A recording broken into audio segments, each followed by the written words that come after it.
guys, welcome back to my channel. I'm back with another plant video. We are going to be doing a repot with me today.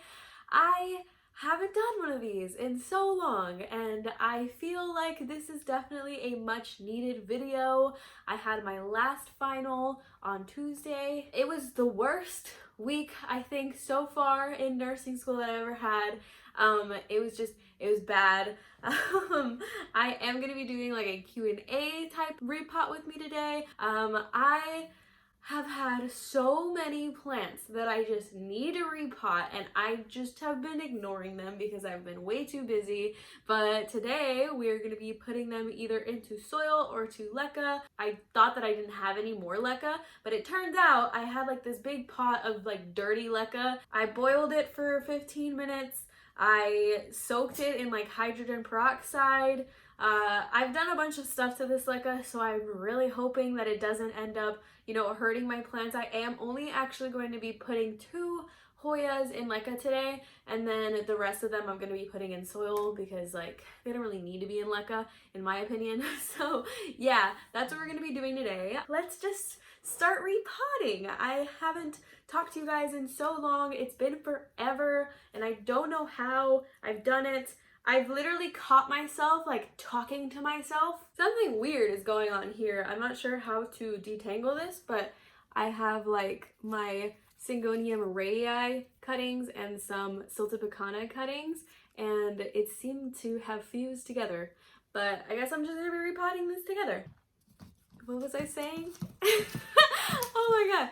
So yeah, I've literally like caught myself talking to myself because I haven't filmed in so long. I have so many ideas for videos. You guys don't even know. I have like my whole notes app just filled with YouTube ideas, and I was like, I need to get these done like as soon as possible because, you know, sometimes when you have new ideas, you get excited about it and then you end up seeing that somebody else has already like made a video about it before you.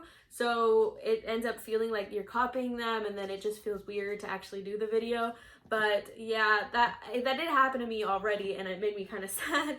So I felt that like really weird anxiety of like wanting to film something like as soon as possible. But honestly, like even if somebody's already made a video about it, then like it's fine if you make a video about it too. We all have similar ideas. Just because one person came up with it first or one person posted it first doesn't mean that another person can't do the same video, you know? That's been my mindset these last couple of days in terms of YouTube. The first question that I got was from Didn't Plant for this, and it is, what are some non-Hoya plants you think are over or underhyped?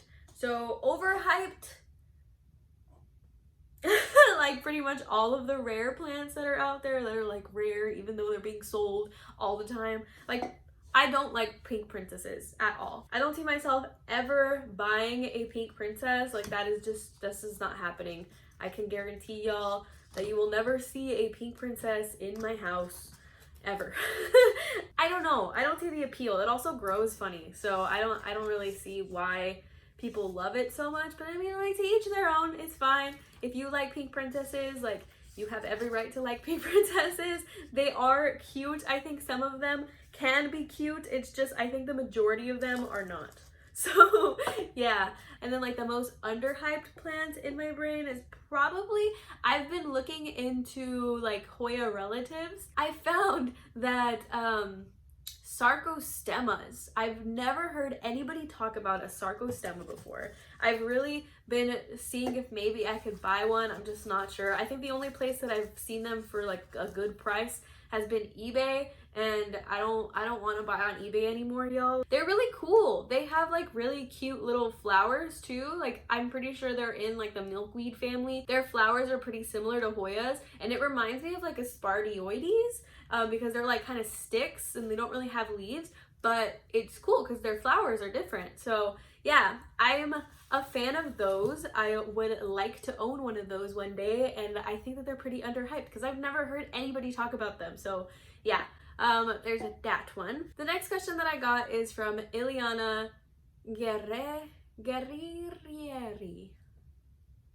I'm sorry if I did not say your last name correctly because that definitely sounded super butchered and I apologize.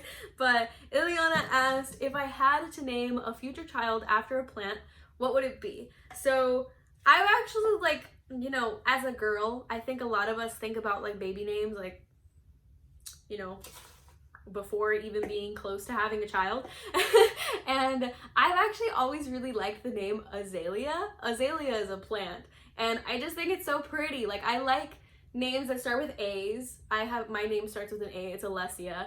And Azalea is like kind of unique, like the Z in it is cool. I know that you're probably thinking like, I was gonna say like a house plant or something, or like something weird, but Azalea is cute. That's a cute name, right? I would totally name my child Azalea. The next few questions come from Rachel and Taylorfirestone.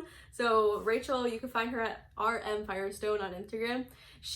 And you can also, I'm gonna link their channel down below. They're really cool. She asked what the most difficult Hoya in my collection is, and I wanted to film like a whole video about this, Rachel, so like you get in a sneak peek. All of y'all that are watching are getting a sneak peek. I am planning on making like a hardest Hoyas video because some Hoyas aren't easy. Like, I know that a lot of Hoya people say that like Hoyas are like really easy care, which I agree. Like, Hoyas are the best because a lot of them are super easy to care for, but seriously, like, there are some that are pain in the butts. Like, they are pain in the booties. I'm happy that I don't have like a ton of them, but I'd say that my hardest one currently is probably the Enduensis.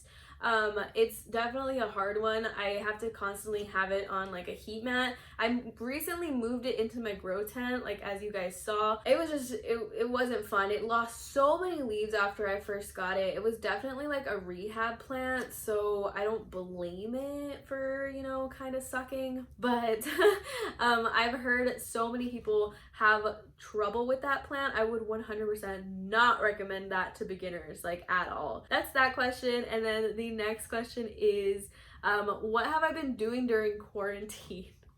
So, if you guys didn't know, Texas kind of like half reopened, but like Houston still has a stay-at-home order until May 20th. So during quarantine, I have been studying like crazy. Like I said, my last final was on Tuesday, so it was like a whirlwind of just like study,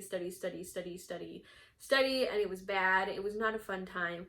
But yesterday I was like, I'm gonna film a video. I'm gonna be so productive. I'm gonna be doing all these things. I have all of these ideas.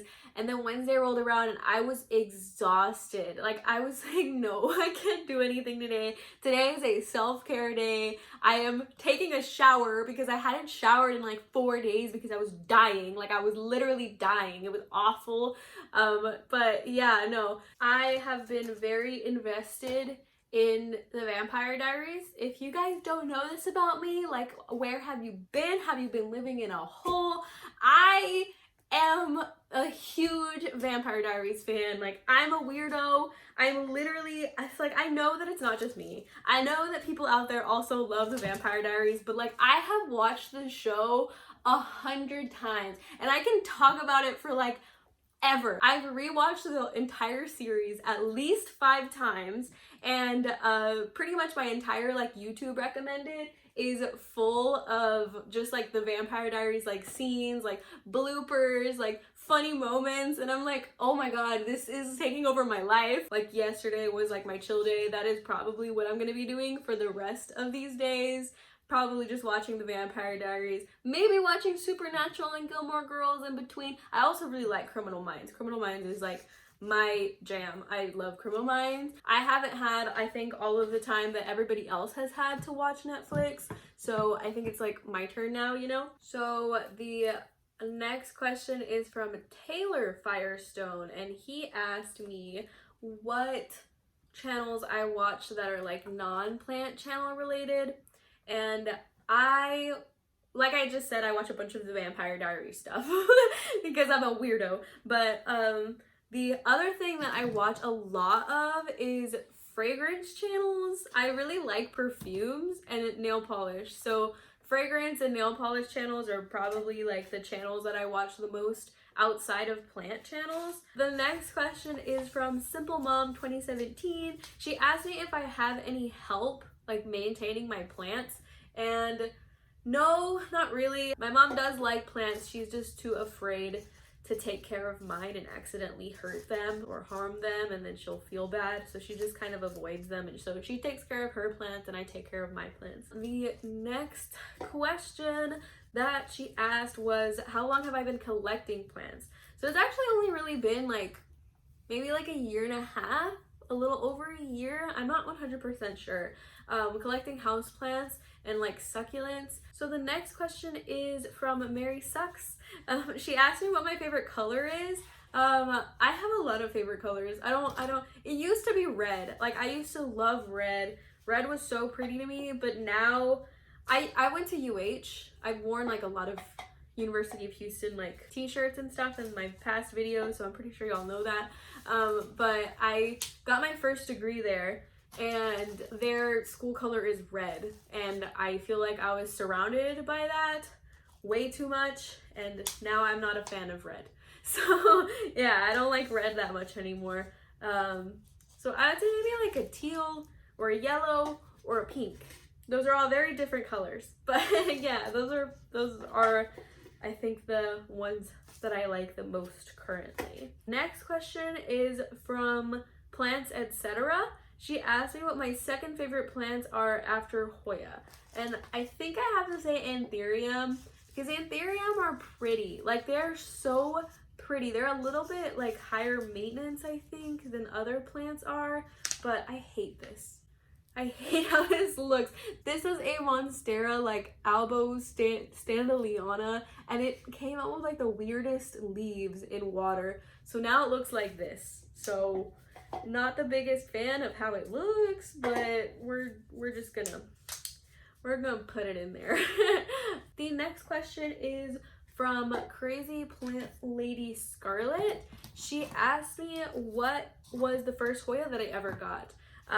The answer to that is I'm not 100% sure, but I think that it was my Hoya Crimson Princess. The other question that she had is what my top wish list plant is. I'm not 100% sure. I really want a Hoya Ganungading, and I really want like a Scortecanii. You know, currently I'm trying not to look at my wish list too much, just because I know that I don't have enough money, and there's no point in making wish lists right now because I know that I'm not going to get them anytime soon. But yeah. And she also asked me what my favorite Hoya was. And currently it's actually my Penthophlebia. That's a shocker, right? I did not expect to fall in love with that plant as much as I am, but ever since I put it in my grow tent, like those new leaves are stunning. They are spectacular. I just don't know how a plant could be that pretty, you know? Julia Flower Succulents asked what my plant prices / deals are, and I was planning on making like a whole video about like the best deals that I've gotten on plants before. I don't really know if I should film that video because I feel like it might rub people the wrong way. Plant prices currently are ridiculous. So me being like, oh, look how cheap I got this plant, it seems a little, I don't know, it doesn't seem like the nicest thing to do. So I don't think I'm gonna film that anymore, but I do have quite a bit of plants that I think like were just amazing deals. Everybody seems to be auctioning plants now. It's no longer like a set price, like this goes for this much money, or like if they sold something for like $30 the week prior, instead of selling the same plant again for $30, they're auctioning it on eBay, or they're auctioning it on like a Facebook page, and like that's fine, I guess. Like I just feel like it's kind of taking advantage of people. I feel bad. Like it doesn't make me feel good. I'm pretty sure that it kind of just comes off as me like being a whiny baby, but I just don't think it's fair. Like if a plant went for $45 less than 3 weeks ago, and then you see it on eBay and somebody paid $300 for it, it's like, no, don't do that. I did kind of do a little rant about this on my Instagram page the other day, and it was really just like trying to get people to understand plant prices shouldn't ever be that expensive. Even though the description might say that a plant is rare, just because somebody says that it's rare doesn't mean that it's rare near you. It doesn't mean that it's rare in general. Like, people just kind of use it as clickbait. I don't really blame eBay sellers for doing that. I just wish people wouldn't spend those insane prices, because those plants are not worth that much.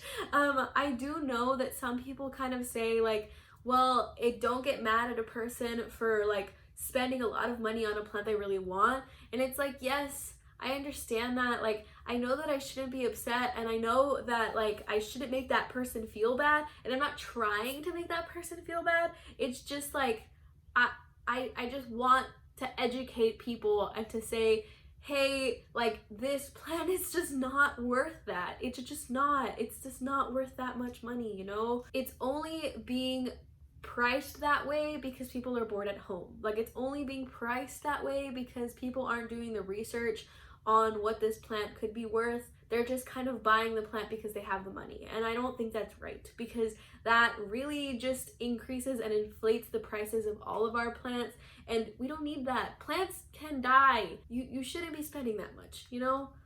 I wish that it wasn't such a sad topic for me to talk about, because it is kind of like hurtful, because now I feel like I just can't buy plants online anymore. I haven't been able to buy plants online since that Gardino's nursery restock. Even Gardino's is starting to auction off some plants instead of just selling them on their site. I see that there are only like a handful of rare Hoyas out there. There's so many Hoyas out there that the rarity of a Hoya is just not really that important. Like, it shouldn't really be that important. It seems like a Hoya collector's mindset, instead of trying to look for the rarest plant out there, it's more so just kind of like buying the plants that you really love and that you really like. And that's why I like the Hoya community, in my opinion. And then there's also the topic of like splashiness. If you buy a plant and it's labeled as being like a splash, obviously you can see with your own eyes it has a lot of splash. And I agree. But if you don't give that plant the conditions that it deems necessary to make more splash, the plant might not be splashy in the future. So don't spend a lot of money on plants that are considered splash, because the chances of it continuing to be splashy are not like guaranteed. There's all of that. I didn't want to get too negative in this video, but yeah, all of that has definitely been bugging the baloney out of me. It bothers me. But yeah, Planted in Provo, Alisplants, and I think Plantstamgram, they all kind of wanted me to talk about that, and I did kind of say that I was going to be talking about how ridiculous it was, because it's been crazy. I just think it's nonsense. I just don't think you should be doing that, you know? Or I got a bunch of questions about nursing school. I appreciate that. Thank you guys for wondering how I'm doing. I would say that online nursing school was terrible. It was just not fun. Like, we didn't have the chance to cheat, because honestly, would you want a nurse that cheated on her exam? Probably not. But I understood that. It was just like, I think some people had that in their minds, like, oh cool, you can cheat now. But I could not cheat now. It was rough. It kind of sucked. It was not fun. My professors were so disorganized. They were so like unsympathetic. They were so they made me angry. They made me cry multiple times, because they just kind of decided to torture us instead of being somewhat lenient. The grades don't come back until next week, but I'm actually bordering on either a C or a B, and it's kind of upsetting because they still haven't gotten grades in, and it's been 2 days, and I'm so nervous, because it's like, please, I just want you to tell me that I got a B, and then I can just relax and just go on with my day. Joan from Jillian's Plant Corner, she is actually a nurse, and she asked me what like unit or specialty I was thinking about going into. And it's funny, because this class that was super rough on me and that I'm just like, I'm bordering on a C, is actually the specialty that I'm like looking into the most. It's like women's health, so like labor and delivery, or like NICU, or postpartum, you know, dealing with pregnant mamas. It's super fun. I really enjoyed my clinical this time around, and I was like so excited. I thought I was doing really well in the class, and then they just ended up deciding to make it really difficult for me. So now I'm nervous that if I do get a C in this class, that I might not be able to do what I kind of really want to do. The next question is from Happy Place 46. She asked what got me into plants, and I'd probably have to say just like my family got me into plants. My aunt and my grandma and my mom, they all really love plants. They really love gardening, but yeah, probably my family. I definitely give it to my family. We are all nature lovers. The next question is from Jalissa VZ. She asked where I bought my greenhouse from. I bought my greenhouse on Amazon. It was really cheap back then though, and now I see that they're going for like crazy prices, and it's just like, why? But I heard that you can find them really cheap at Aldi's. They're going for like $20-$30. So yeah, check out there if you have an Aldi's near you. My grow tent was sent to me by Mars Hydro, which you can also find on Amazon. And then I got a bunch of questions about LECA. So LECA, I'd say very controversial in the plant community. Some people like it, some people don't. I am putting my plants in LECA, so I'm sure you can tell that I do like it. Those leaves though asked if I was going to be transitioning like all of my plants to LECA, or like am I switching to LECA like 100%, and no. Obviously, I am not switching to LECA 100%. I would not do that. I actually have a lot of my plants in LECA, and I'm planning on maybe switching them in the future, but for now, definitely not switching to LECA 100%. I've talked about it a little bit in my semi-hydro like for beginners videos. I don't like those videos. I'm not like proud of those videos. I really want to remake my semi-hydro like explanations, but it's kind of like everything that I said in those videos is still kind of true. It's just like the way that I presented all of the information was very conservative. Like I didn't want to share like everything because I didn't feel like I had the experience or the knowledge that I needed to have to be able to share with you guys. Now I feel like I've been doing it for more than a few months, and I want to say almost like half a year now that I've been experimenting with LECA, but it's just like I don't know how to explain it. LECA is so like under researched, and like it just seems odd to talk about it a lot. Lars Garden asked, how long do I keep plants in LECA before I put them in the soil? Honestly, there's not really a time frame for me. I have no rhyme or reason. It's just like, oh, this looks cute in LECA. Let me just leave it there. But yeah, that's kind of how I do that. In terms of like switching them, like sometimes if I see like some signs of nutrient deficiency and like the nutrients that I have aren't working for them, I would switch them. If they grow out of their pot way too fast, I get tired of it and I decide to switch to soil. Baby V and MB asked if I was doing anything different with my LECA than when I first started. The answer to that is yes, I am. When I first started with LECA, I did not know what I was doing. I just left them in water and I didn't have time to actually like get into it and add nutrients and everything. They were just fine in water. They were great. I ended up using the Newt and the Super Thrive, like, you know, just to add some nutrients every now and then, but I was never strictly following a schedule. And now I use Advanced Nutrients, pH Perfect. I use those. I use them probably once or twice a month, kind of just depending on how fast the plants are using it. If I see like salt build up, I'll start using like just strictly water, trying to like kind of flush that out. And then after that, it's just kind of eyeballing, you know. I still follow the same sort of tactics as I did before. I don't think that I'm one of those people that is like 100% invested in LECA, because like I said, I don't foresee me like moving all of my plants, and I've decided I will not transfer any plants to LECA unless I see that they are declining and I need to transfer them to LECA. That's pretty much it, I think. I answered everybody's questions. If I missed yours, I'm so sorry. I tried my best to get through everybody's, but that's gonna be it for today's video. I hope you guys enjoyed. I had a lot of plants to go through. I feel like I talked and rambled way too much, but I still hope you guys enjoyed. If you did, go ahead and hit the like button down below, and if you like me or you like plant videos, go ahead and subscribe if you want to. But that's gonna be it for today's video, and I hope to see you guys in the next one. Bye! Okay, I'm ready. I'm ready to repot. Foul! Because, okay, this is why repotting is so difficult. I'm an idiot. Oh my god, I got dirt in my eye. Definitely got dirt in my eye. From, oh, sorry. It's like,